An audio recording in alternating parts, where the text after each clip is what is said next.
कि खुदा ने हम लोगों को एक बार फिर से जोड़ा है और इस बार हम लोग एक नई चीज़ों में हम लोग चलना शुरू करेंगे, नई चीज़ों को हम लोग सीखेंगे। और इन नई चीज़ों में जब हम बात कर रहे हैं, अभी तक हम लोगों ने किस प्रकार से प्रार्थनाओं में हमें खड़े रहना है, युद्ध करना है, आत्मिक युद्ध को लड़ना है, इन सब चीज़ों के विषय हमने उन चीज़ों को जो है वो किया है और हमने उन सब चीज़ों को सीखा है। प्रभु का धन्यवाद हो कि लोगों ने जिन्होंने इन वचनों को सुना है और उन चीज़ों को ग्रहण किया है। आज हम जिन चीज़ों को हम सुनना और ग्रहण करना चाहते हैं और जो हमारे लिए ज़रूरी है, और वो शैतान के विषय में है। अमूमन तौर पर लोग यीशु मसीह के बारे में बात करना चाहते हैं, लेकिन आज शैतान के बारे में भी जानना ज़रूरी है। अमूमन लोग तौर पर कहते हैं कि हमारे साथ खुदा है, यीशु मसीह हमारे साथ खड़ा है, लेकिन इन तमाम चीज़ों के होने के बावजूद भी अजीजों, वो लोग जो ये कहते हैं वो दुख से पीड़ित होते हैं। वो कई बार हादसों का शिकार होते हैं और उनके जीवन में न जाने कितने कितने कष्ट ऐसे होते हैं जिनका वो खुद बयान नहीं कर सकते। अजीजों, मैं बताना ये चाहता हूँ कि हमें कभी भी शैतान को जो हमारे विरुद्ध खड़ा रहता है उसको अंडर एस्टिमेट नहीं करना चाहिए। दिस इज वेरी ट्रू, ये बात बिल्कुल सच है कि यीशु मसीह हमारे साथ है, हमारे साथ चलता है। लेकिन अगर यीशु मसीह हमारे साथ रहता है और हमारे साथ चलता है तो हमको गलत मार्गों पर नहीं जाना चाहिए, हमें गिरना नहीं चाहिए, हमें किसी भी प्रकार से ठोकर नहीं खानी चाहिए और हम सजग रह करके चल सकते हैं, बिल्कुल वैसे ही जैसे यीशु मसीह चले। यीशु मसीह ने अपने जीवन में जैसा किया वैसे ही हम भी कर सकते हैं। लेकिन इस चीज को हम देखते हैं कि शैतान ने तो यीशु मसीह को भी सताया, और वो जब यीशु मसीह को सता सकता है तो क्या हमको छोड़ेगा? तो इस चीज को जानना बहुत जरूरी है। आज का जो कलाम है, कई बार लोग सोचते हैं भैया ये इतना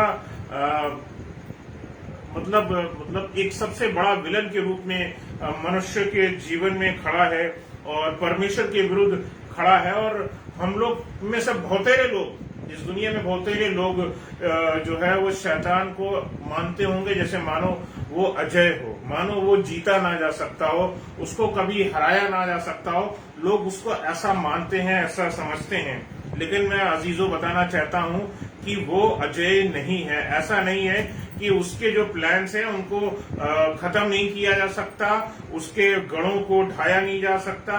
मैं जानता हूं कि उसकी तैयार की गई चीजें हैं, जो योजनाएं हैं, जो हमारी हानि की हैं, हमें विश्वास है, मुझे पता है। मैं बताना चाहता हूं कि वो उनमें से एक भी जो शैतान की ओर से है वो हमारे लिए सफल नहीं होने की। खुदा हमारे साथ है, चलता है, लेकिन हमें कभी भी अपने एनिमी को, अपना जो असली विरोधी है, उसको अंडर एस्टिमेट करके हमें कभी नहीं आंकना चाहिए। आजकल अब जो मैं आज से हम लोग जिस सीरीज में आगे हम लोग चलेंगे, हम लोग जानेंगे, समझेंगे कि किस प्रकार से हम अपने बैरी पर, असली बैरी पर यानी शैतान पर हम किस प्रकार हम विजय को हम प्राप्त कर सकते हैं, विजय को हासिल कर सकते हैं। और इससे पहले कि हम इस चीज को हम जाने कि किस प्रकार हम शैतान पर विजय को प्राप्त कर सकते हैं, हमें ये उतना भी जानना जरूरी है, ये भी जानना जरूरी है कि जो हमारा शत्रु है वो है कौन।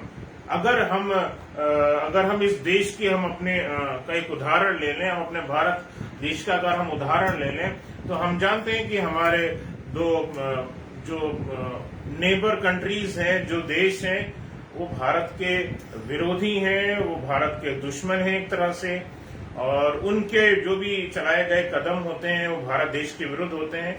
और हमें उनका एक एक चाल का जो भी चाल होती है, हमें उनको मॉनिटर करना पड़ता है, हमें उन पर ध्यान रखना पड़ता है कि कब वो हमारी सीमाओं को क्रॉस करके हमारी सीमाओं में घुस रहे हैं, हमें उनको मॉनिटर करना पड़ता है। इसी प्रकार से अजीजों, हमारा जो आत्मिक जीवन है वो भी इसी प्रकार से, हमारा जो व्यक्तिगत जीवन है वो भी इसी प्रकार से है। शैतान कब अपने बॉर्डर को छोड़ करके हमारे जिंदगी में दाखिल होता है, हमें इस चीज पर नजर रखनी है, हमें उसको अंडर एस्टिमेट नहीं करना है। हर बार शैतान भी जब बाइबल में दिखाई देता, तो ऐसा प्रतीत होता है, ऐसा लगता है कि जैसे वो मानिए वो एक असामान्य सामर्थ्य से भरा हुआ शख्सियत दिखाई देता है, घिरा हुआ वो व्यक्ति हमें दिखाई देता है, हमें ऐसा प्रतीत होता है, ऐसा लगता है। मैं बताना चाहता हूं, जब हम बाइबल में हम शैतान को देखते हैं तो पता चलता है कि खुदा ने एक ऐसी शख्सियत को बनाया, शैतान को जब बनाया तो ऐसा शख्सियत को बनाया कि उसका जैसे मानो कोई सामर्थी जो है वो कोई व्यक्ति और हो नहीं सकता। एक ऐसी शख्सियत को बनाया, बहुत ही बड़ा, मतलब एक ऐसा स्वर्गदूत जिसको हम प्रधान स्वर्गदूत के रूप में हम जानते थे, दुनिया इसको जानती थी, और ये परमेश्वर के जस्ट नेक्स्ट में रहने वालों में से था। और मिकाइल स्वर्गदूत की भी जो तुलना है वो शैतान से नहीं की जा सकती। आज हम दो प्रधान स्वर्गदूतों को हम जानते हैं, एक का नाम मिकाइल है और एक का नाम जिब्राइल है, इंग्लिश में हम माइकल बोलते हैं, और दूसरे का नाम इंग्लिश में गैब्रियल है। और हम जानते हैं अजीजों कि ये दोनों जो हैं वो परमेश्वर के सम्मुख सदा बने रहते हैं, ये प्रधान स्वर्गदूत हैं और उसके सम्मुख बने रहते हैं।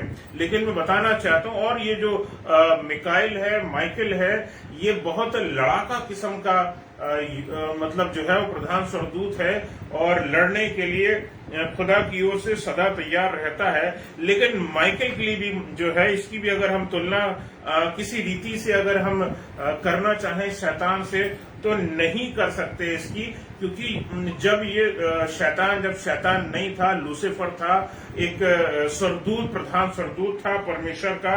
मैं बताना चाहता हूं, मतलब लूसीफर वॉज समथिंग लाइक, जो बहुत ज्यादा शक्तिशाली था, और उसके सामने माइकल और गैब्रियल और दूसरे और जितने भी मतलब और भी एंजल्स थे, उनके अंदर उतनी सामर्थ्य नहीं थी, कम दिखाई देता है। यहाँ पर हम देखते हैं, हमें पता चलता है कि कम दिखाई देता है। और एक जगह चाहूंगा कि हम लोग निकालेंगे और हम लोग पढ़ेंगे, यहूदा की पत्री को हम लोग खोलेंगे और इसके जितने अध्याय हैं उसमें से सभी की नवी आयत हम लोग पढ़ेंगे। जितने अध्याय हैं उसकी सभी अध्यायों की नवी आयत पढ़ेंगे, जो भी हैं इसके जितने भी अध्याय हैं, और सब सारी आयतें एक साथ पढ़ेंगे। जी, जब शैतान से मूसा के शव के विषय में वाद विवाद किया जी, तो उसको बुरा भला कहके दोष लगाने का साहस ना किया, जी, पर ये कहा प्रभु तुझे डांटे। उसने सिंपल अजीजों बोला प्रभु तुझे डांटे। इस आयत को एक बार फिर से मैं पढ़ना चाहूंगा। इस यहूदा की पत्री में सिर्फ एक अध्याय अजीजों, और इसमें इसकी नवी आयत हमको बताती है, लिखा परंतु प्रधान स्वर्गदूत मिकाएल यानी कि माइकल जो था, जब शैतान से मूसा की लोथ के विषय में वाद विवाद करता था, तो मैं बताना चाहता हूं मूसा के लोथ के विषय में वाद विवाद जो है वो जैसे कि हमने इसमें पढ़ा हुआ, आखिर में लिखा हुआ है कि माइकल कुछ ज्यादा कोई झगड़ा नहीं करता है, लेकिन अंत में वो चुपचाप वो बोलता है प्रभु तुझे डांटे। वो जिद नहीं लगाता, वो बहस नहीं लगाता। हमें नहीं दिखता कि वो लूसीफर से बहस लड़ा रहा हो, ऐसा बिल्कुल नहीं दिखाई देता। मिकाइल जो है वो चुपचाप लेकर के डांटता है, एक प्रकार से बहुत ही प्यार से उसको विनती करता है कि प्रभु तुझे डांटे। वो खुद नहीं डांटता, बल्कि वो बोलता है प्रभु तुझे डांटे। ये सोचने की चीज है। और मूसा के लोथ के विषय में वो वाद विवाद कर रहा था अजीजों, लिखा था, तो उसे बुरा भला कह करके दोष लगाने का उसमें साहस नहीं हुआ। ये दोनों स्वर्गदूत थे, दोनों शक्तिशाली थे, दोनों सामर्थी थे। ये चीज जो है वो लूसीफर के अंदर यानी शैतान के अंदर तो ये चीज आई कि वाद विवाद करे, लेकिन ये बात किसी भी प्रकार से जो है वो माइकल के अंदर ये बात नहीं समाई, मिकाइल के अंदर, ये स्वर्गदूत के अंदर, प्रधान स्वर्गदूत के अंदर ये बात नहीं समाई। उसने तमाम उसकी बातों को उसने सुना, वाद विवाद को सुना, और चुपचाप उसने एक बात बोल दी, प्रभु तुझे डांटे। अजीजों, कितनी बड़ी सी चीज है। मैं बताना चाहता हूं कि ये मूसा की मृत्यु के पश्चात हुआ था। सबसे पहली चीज तो हमें इस बात से, इस आयत से हमें ये चीज सीखने को मिलती है, और मैं बताना चाहता हूं एक बहुत ही इम्पोर्टेंट चीज, और वो ये है कि जब तक क्रूस पर यीशु मसीह ने मृत्यु पर विजय नहीं पाली, तब तक शैतान के पास मृत्यु का अधिकार था। आज यीशु मसीह के पास मृत्यु का अधिकार है, लेकिन उस घड़ी, उस समय जब तक यीशु मसीह ने क्रूस पर विजय नहीं पाई थी, तब तक शैतान के पास अधिकार था। ये छोटी सी चीज नहीं है अजीजों। और जब यीशु मसीह ने क्रूस पर जो है मृत्यु को हरा दिया है, मृत्यु के ऊपर जय पा ली है पुनर्जीवित होकर के, ये हमारे लिए एक बड़ा काम हुआ है। अजीजों, एक जगह चलेंगे और पढ़ेंगे एक जगह कि उसको ये शक्ति का कहाँ जिक्र दे रखा है, तो इसके लिए निकाल इब्रानियों 2:14 और उसकी 15वीं आयत को हम लोग देखेंगे। इसलिए जब कि लड़के मांस और लहू के भागी हैं, तो वो आप भी उनके समान उनका सहभागी हो गया, ताकि मृत्यु के द्वारा उसे, जिसे मृत्यु पर शक्ति मिली थी, अर्थात किसे मृत्यु पर शक्ति मिली थी, पढ़ने इसमें आगे लिखा हुआ है, अर्थात शैतान को निकम्मा कर दे। अर्थात शैतान को निकम्मा कर दें। शैतान को जो है ये शक्ति मिली थी, मृत्यु उसके पास में थी, मृत्यु उसके अधिकार में थी। जब यीशु मसीह ने जो है सलीब पर मृत्यु दी और अपने प्राणों को दिया, न्यौछावर किया, और उसके बाद उस मृत्यु को उसने हराया है, कब्र से तीसरे दिन मुर्दों में से जी उठा है, तो उसने मृत्यु को हराया है और उसने शैतान को हराया। ऐसा करके उसने उसके हाथों से मृत्यु के अधिकार को छीन लिया है। प्रभु यीशु मसीह ने शैतान के हाथों से इस अधिकार को छीन लिया। अजीजों, इस चीज को और गहरे में अगर हमें जानना है, तो उसके लिए हम लोग एक जगह और चल सकते हैं और हम लोग एक जगह और हम इन चीजों के बारे में पढ़ सकते हैं। निकालेंगे हम लोग और पढ़ेंगे हम लोग। प्रकाशित वाक्य की पुस्तक है, 1 अध्याय है और उसकी 18वीं आयत को हम लोग देखेंगे। और यहाँ यीशु मसीह जो है वो हमसे यहाँ पर बातें कर रहे हैं और यहाँ यीशु मसीह कुछ हमें चीजों को बताने और चीजों को समझा रहे हैं। इनसे आप चीजों को सीख सकते हैं। प्रकाशित वाक्य 1 अध्याय उसकी 18वीं आयत। मैं मर गया था और अब देख मैं युगानुयुग जीवता हूँ। यीशु मसीह ने कहा, देखो मैं मर गया था, लेकिन अब देखो मैं युगानुयुग, हमेशा के लिए, सदा काल के लिए जो है वो जीवता हूँ। और मृत्यु और अधोलोक की कुंजियां मेरे ही पास हैं। लिखा है मृत्यु, अजीजों, मृत्यु और अधोलोक की कुंजियां अब यीशु मसीह के पास में है। यानी वो कुंजियां, वो चाबियां जो कभी शैतान के पास में हुआ करती थी, आज यीशु मसीह के पास में है। मृत्यु को यीशु मसीह ने क्रूस पर हरा दिया है और आज हम उस मृत्यु के भागी नहीं होंगे। आज हम उस मृत्यु के भागी हम नहीं होंगे। अजीजों, ये कुंजियों का जो जिक्र है मैं बताना चाहता हूँ, ये चिन्ह के लिए तौर पर ये चिन्ह है एक प्रकार का।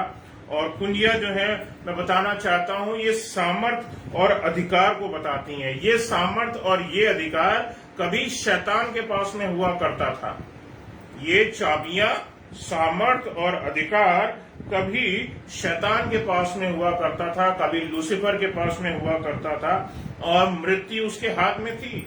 बहुत सारे लोग, आज तो हम लोग उद्धार पाते हैं, हम बचा लिए जाते हैं, खुदा हमको बचा लेता है, लेकिन कभी एक ऐसा समय था कि जो लोग मरते थे उसके लोगों के लिए तो वो इस कुंजी को अपने पास में रखता था। लोगों को जो है वो नर्क के द्वार तक लेकर के जाना, उनको खत्म करना, जिंदगियों को बर्बाद करना, ये उसके जीवन का एक जो है एक अटूट हिस्सा था। लेकिन इस अटूट हिस्से को खत्म करने का काम जो है अजीजों, वो यीशु मसीह ने किया है। और अब मृत्यु की जो कुंजियां हैं, अधोलोक की जो कुंजियां हैं, वो अब यीशु मसीह के पास में है। अब वो उसने मौत को हरा दिया है। अब उसने शैतान का मखौल उड़ाया है, मखौल उड़ाया उसने। अब क्योंकि कुंजियां उसके पास में हैं, खुदा के लोग, खुदा के बनाए हुए लोग सुरक्षित हैं खुदा के हाथों में। हमें सिर्फ इतना काम करना है कि हम शैतान के बनाए हुए जाल में, उसके प्लान्स में हम ना फंसें। जब हम परमेश्वर के भय में रह करके हम चलेंगे और उसके हम तौर तरीकों को समझ करके हम चलेंगे, तो निश्चित रूप से हम बचाए जा सकेंगे और शैतान यही चाहता है कि हम उन प्लान्स को ना जानने पाए, हम किसी भी प्रकार से जो है उन प्लान्स को हम ना जानने पाए। और वो इसलिए वो हमारे मनों को, हमारी जिंदगियों को परेशान करता है, बार बार हमको एक ऐसी अलग अलग विपदाओं में लेकर के फंसाता है कि हम कभी बाइबल नहीं पढ़ते हैं, कभी हम दुआ नहीं करते हैं, कभी हम अपने मुख से अच्छी बात नहीं बोलते हैं। ऐसी तमाम चीजें हमें दिखाई देती हैं। लेकिन अजीजों, यीशु मसीह ने शैतान को हराया है। मैं बताना चाहता हूं, शैतान को हराया है। ये बड़ी चीज है, ये कोई छोटी सी चीज नहीं है। अजीजों, शैतान की शक्ति पता चलती है जब वो प्रभु यीशु मसीह की परीक्षा लेता है। अजीजों, बहुत सारे लोग समझते हैं कि भैया शैतान को तो यीशु मसीह हमारे साथ है, शैतान को तो हम बहुत चुटकी में हरा सकते हैं, बहुत चुटकी में हम हरा सकते हैं। लेकिन अजीजों, उसी शैतान ने कभी यीशु मसीह की भी परीक्षा ली थी, और जिसने यीशु मसीह की परीक्षा ली, तो आप मान लीजिए कि वो न जाने जिंदगी में आपकी कितनी बार परीक्षा लेता है।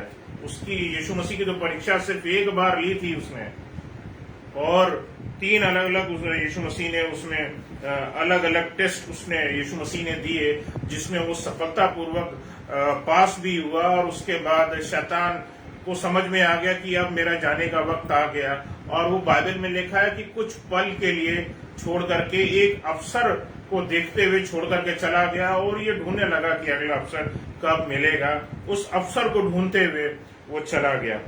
मैं बताना चाहता हूँ, शैतान जो है वो अजय नहीं है। अजीजों, हमें इस बात को जानना है और समझना है। हम इसको हरा सकते हैं।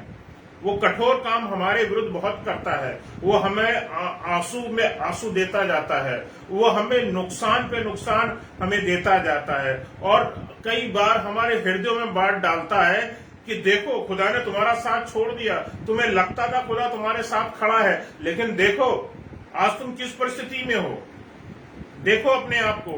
लेकिन मैं बताना चाहता हूं, आपका खुदा हर परिस्थिति में आपका खुदा है, आपका हर परिस्थिति में खुदा है। ठीक है ना? अंधकार की तराई में होकर के दाऊद बोलता था, अंधकार की तराई में, वो अंधकार की तराई में हमारा परमेश्वर है। अजीजों, हमारा खुदा हमारा साथ कभी नहीं छोड़ता। इस चीज को हमेशा ध्यान में रखें। ऐसा समय आ सकता है कि आपको लगे कि शायद शैतान जीत रहा है, और आपको लगे कि जब हमारा उससे बहुत भयंकर युद्ध चल रहा है और हम शायद नहीं जीत सकते, लेकिन खुदा हमारे साथ रहता है। अपनी प्रार्थनाओं को खुदा के हुजूर बना करके रखिए और चलिए।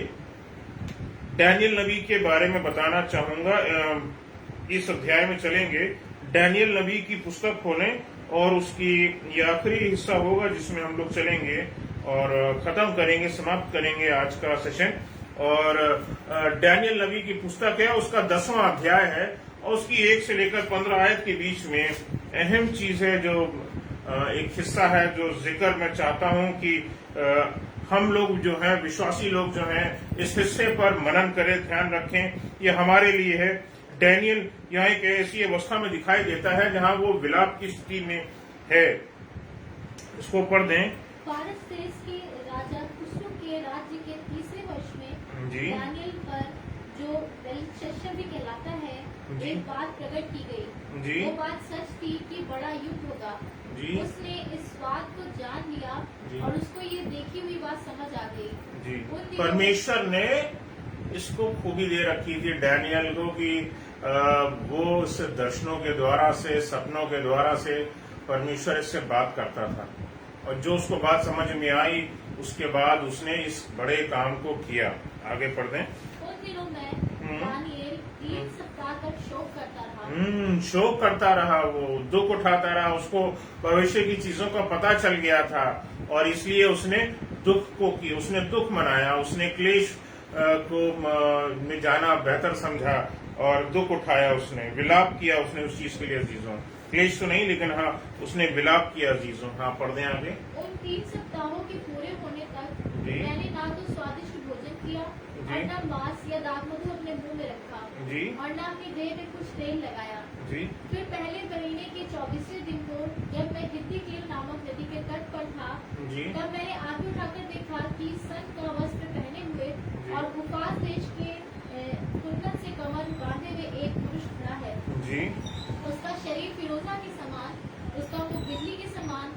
आंखें जलते हुए दीपक की सी, उसकी बाहें और पांव चमकाए हुए पीतल के से, और उसके वचनों का शब्द भीड़ों के शब्द का सा था।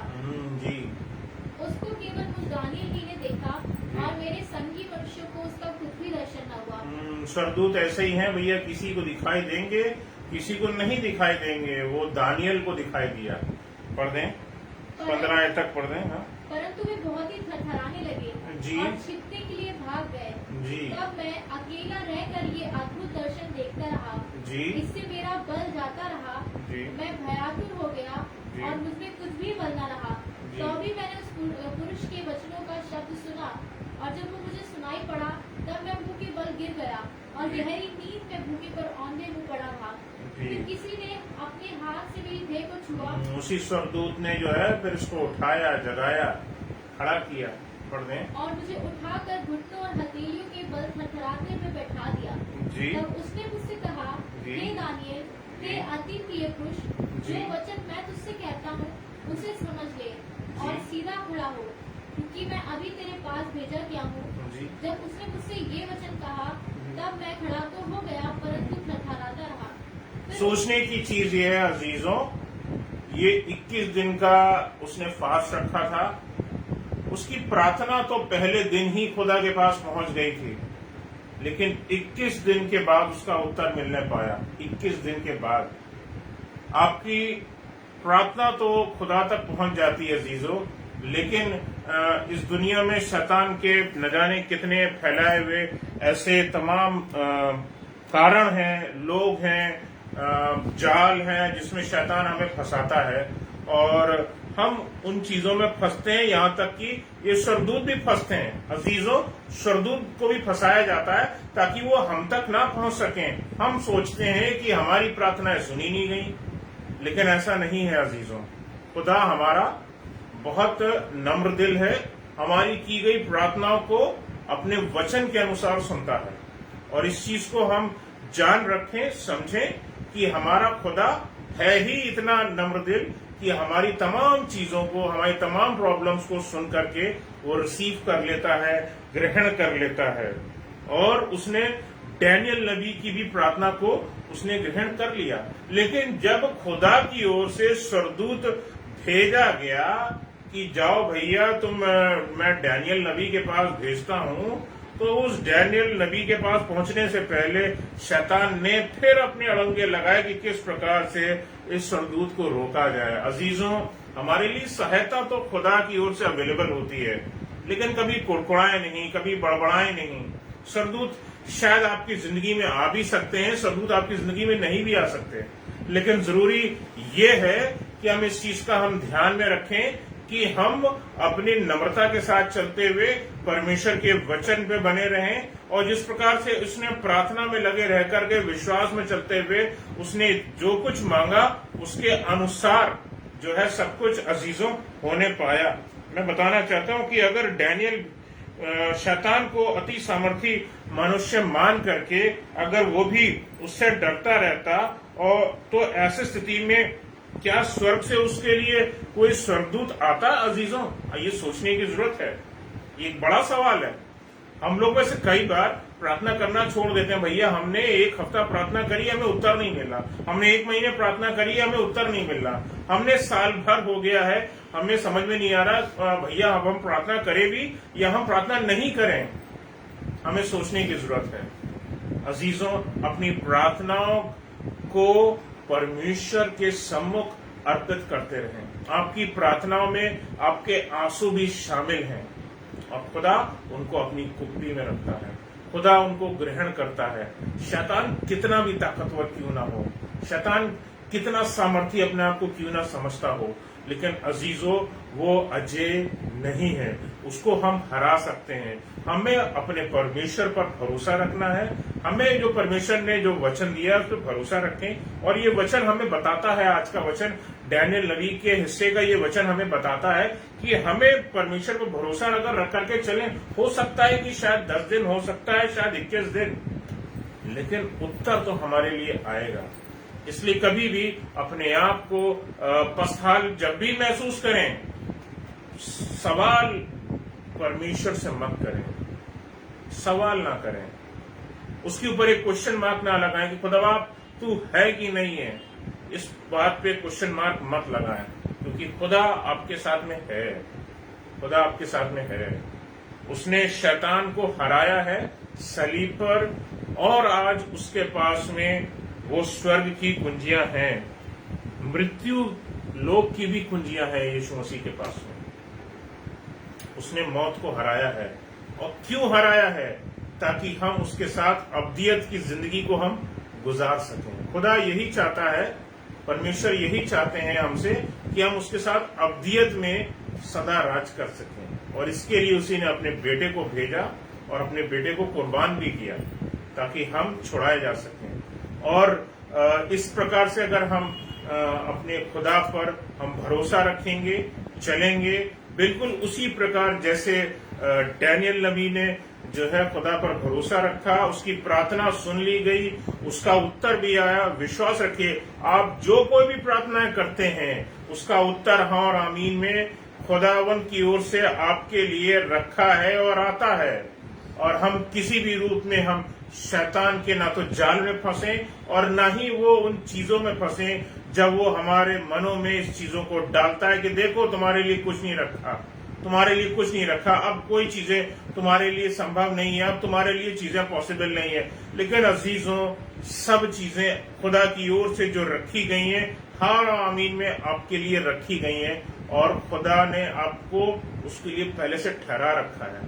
शैतान सिर्फ हमें डराता है अजीजों, और हमें इस बात पर यकीन करना है कि हमारा खुदा हमें कभी नहीं छोड़ेगा। वो अल्फा और ओमेगा है, वो शुरुआत में भी है, वो अंत में भी खड़ा है। उसको हमारी जिंदगी का प्रारंभ मालूम है, उसको हमारी जिंदगी का अंत मालूम है। और जब उसको हमारी जिंदगी का प्रारंभ और हमारी जिंदगी का अंत मालूम है, तो वो डराने वाला कौन है जो हमारे बीच में हमारी जिंदगी में आके खड़ा हो जाता है कि देखो खुदा तो शायद उधर खड़ा है, खुदा शायद उधर खड़ा है, लेकिन तुम्हारे साथ नहीं खड़ा है। लेकिन अजीजों, खुदा हमारे साथ है। आइए